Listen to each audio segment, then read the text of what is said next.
에벤에셀, 오늘 말씀의 제목이 됩니다.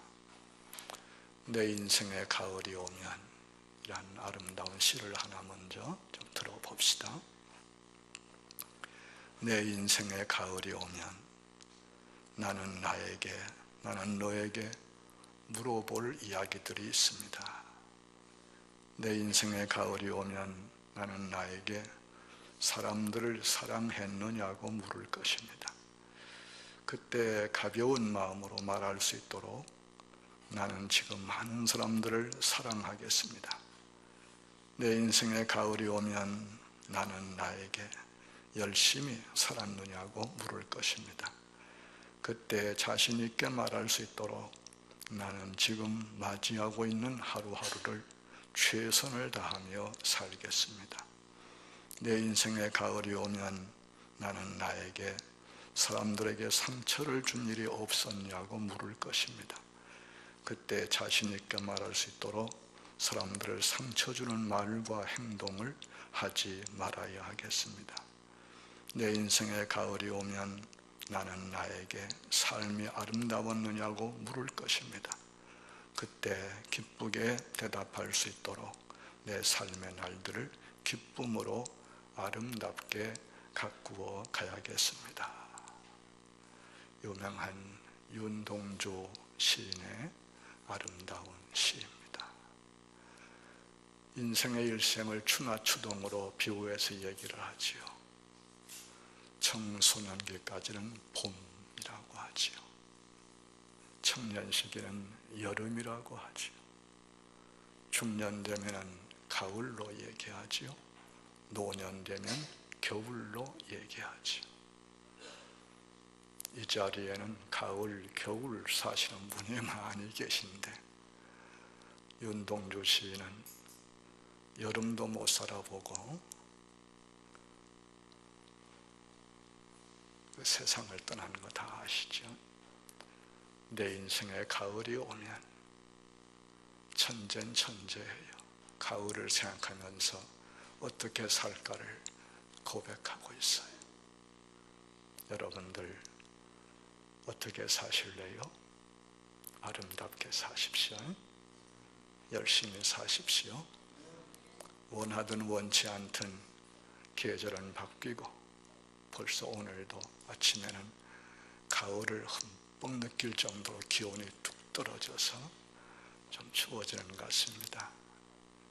인생의 가을도 갑자기 올 수도 있고 겨울도 갑자기 올 수도 있습니다. 여러분들 할 수 있을 때, 기회가 주어질 때 아름답게 열심히 후회 없이 멋지게 살아가시기를 부탁합니다. 넬슨 만델라라는 분 여러분 아시죠? 그 이름 들어보셨죠? 얼굴도 보셨죠? 만나본 사람은 우리 가운데 아무도 없지 않나 싶은데요. 남아공의 전 대통령이지요. 그런 세계의 대통령 가운데서 감옥에서 가장 오래 산 대통령입니다. 그는 무려 27년간이나 감옥 생활을 했습니다. 그가 추록할 때 사람들은 만델라가 아주 허약한 상태로 나올 것이라 생각을 했습니다. 그런데 70세가 넘었음에도 불구하고 그는 아주 건강하고 씩씩한 모습으로 걸어 나왔습니다. 취재하러 온 한 기자가 물었습니다. 다른 사람들은 5년만 감옥살이 해도 건강을 잃어서 나오는데 어떻게 27년 동안 감옥살이 하고서도 이처럼 건강할 수 있습니까? 그러자 그가 대답했습니다. 나는 감옥에서 하나님께 늘 감사했습니다. 하늘을 보고 감사하고 땅을 보고 감사하고 물을 마시며 감사하고 음식을 먹으며 감사하고 강제 노동을 할 때도 감사하고 늘 감사했기 때문에 건강을 지킬 수 있었습니다. 참 귀한 간증입니다. 그 후 만델라는 노벨 평화상도 받았고 대통령에도 당선되었습니다. 감옥 밑바닥에서 한 감사가 일구어낸 또 하나의 기적을 우리가 듣고 보는 겁니다. 감사하는 사람은 모든 위기 상황에서도 건강을 지켜낼 뿐 아니라 모든 일들을 지혜롭게 극복하고 마침내 별과 같이 빛나는 인생이 되는 것을 꼭 기억하시고 어떻게 하셔야 되겠어요? 늘 감사하십시오. 늘 감사하십시오. 아무리 보약을 먹고 애를 써도 마음에 감사가 없고 불평과 원망이 있으면 건강을 갉아먹지요. 좀 먹게 되지요. 아무리 돈방 속에 앉아있고 아무리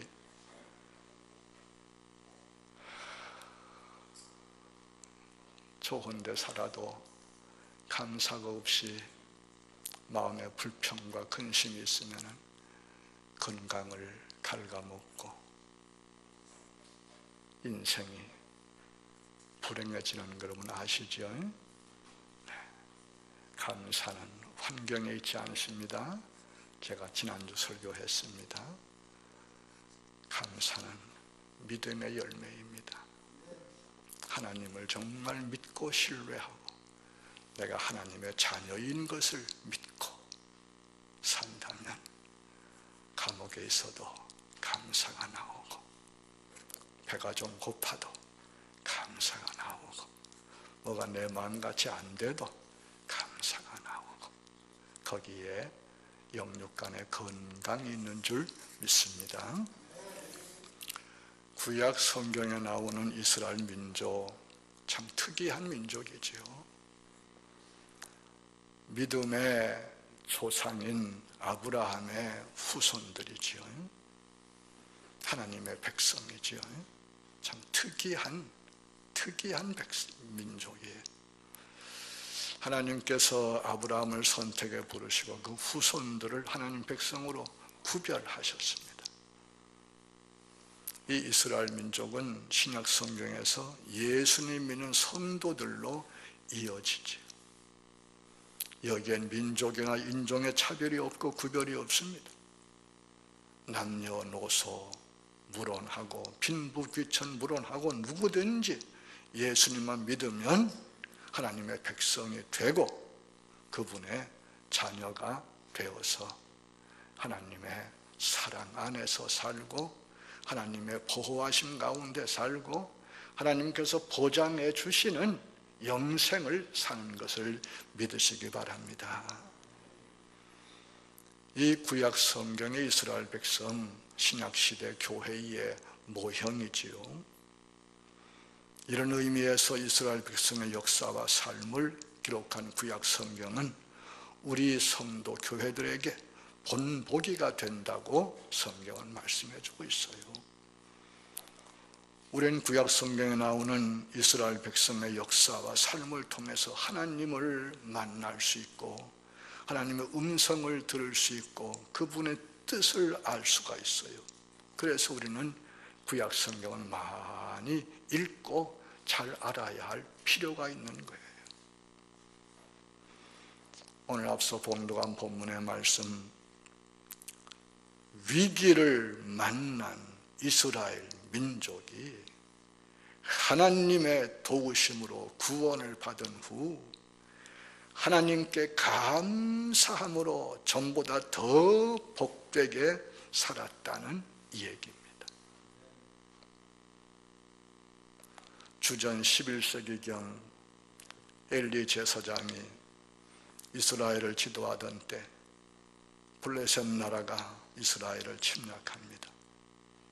공격을 받은 이스라엘 나라에서 대항해 싸웠지만 점점 전세는 불리해지고 패전의 위기에 몰리게 됐습니다. 다급해진 이스라엘에서 어떻게 합니까? 하나님의 언약궤, 법궤를 전쟁터에 메고 나갑니다. 그들은 이미 과거 역사를 통해서 법궤가 얼마나 놀라운 능력을 발휘하는지를 경험을 했고 전에 듣고 구전된 얘기로 확실히 알고 있었습니다. 법궤를 메고 나가니까 요단 강물도 쫙 갈라진 것을 알고 있습니다. 법궤를 메고 나가니까 여리고 성도 무너지는 것을 경험을 하고 다 듣고 있습니다. 그걸 기대하고 하나님의 궤를 전쟁터에 메고 나간 것이었습니다. 그런데 이번에는 전혀 기대한 것이 안 됐습니다. 똑같은 하나님의 언약궤인데 언제는 놀라운 소위 기적을 일으키더니 이번에는 아무 능력도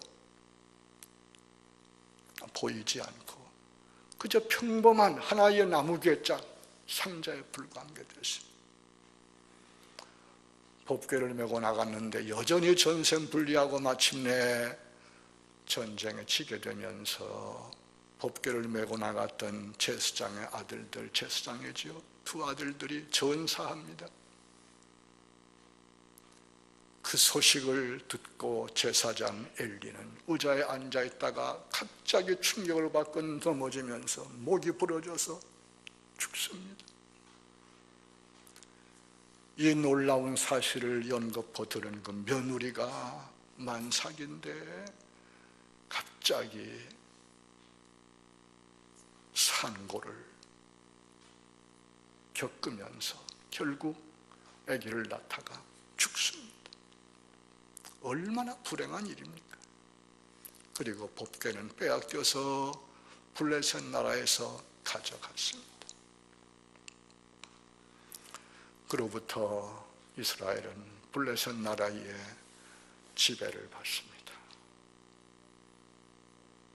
온갖 수모를 다 겪습니다. 그런 세월을 20년 살아갑니다. 패전의 쓰라린 아픔의 고통을 여러분들은 잘 모르시겠지요? 저도 잘 모릅니다. 세상에서 불행한 일 중에 불행한 일이 나라와 나라 사이 싸움에서 지는 겁니다.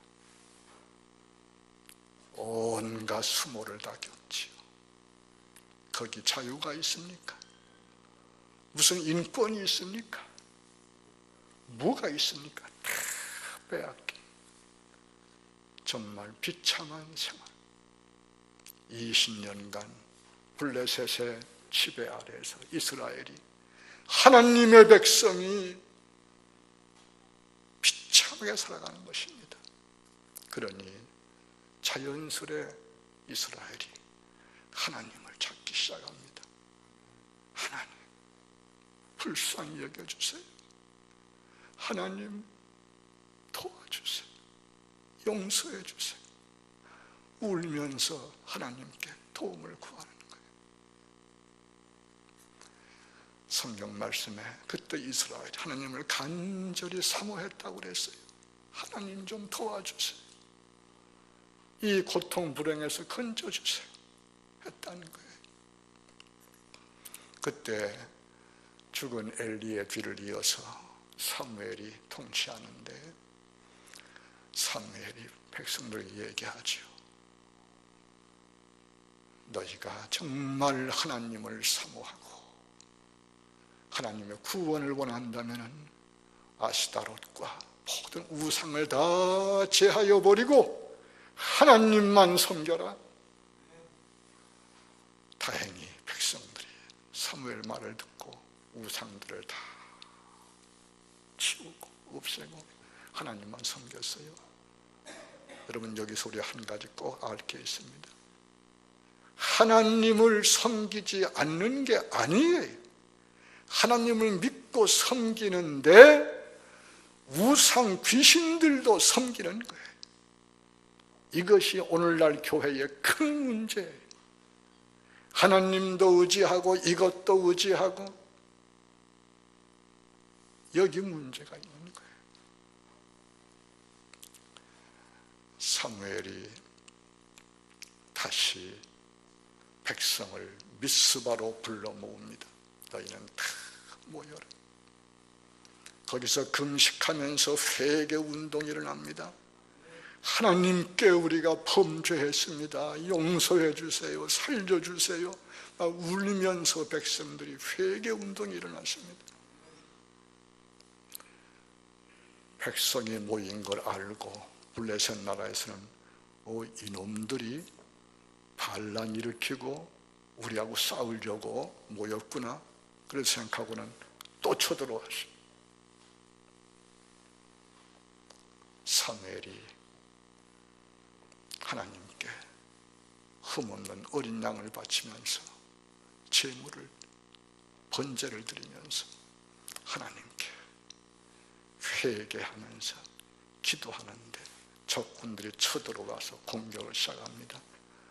할 수 없이 싸워야 되겠지요. 그런데 어떻게 됐습니까? 하나님께서 블레셋 진영에 큰 우레, 천둥, 번개, 벼락을 내려가지고 블레셋 군대들이 혼비백산 전부 도망치고 그들을 이스라엘에 추격해서 크게 승리한 사실을 오늘 말씀하는 거예요. 이러한 대역사 후에 사무엘이 돌을 취해서 미스바와 센이란 지방 사이에 세우면서 돌에 이름을 붙여요. 그 이름이 뭔지 아시죠? 4글자예요. 에벤에셀. 뜻이 뭔지 아시죠? 도움의 돌. 여호와께서 여기까지 우리를 도우셨다.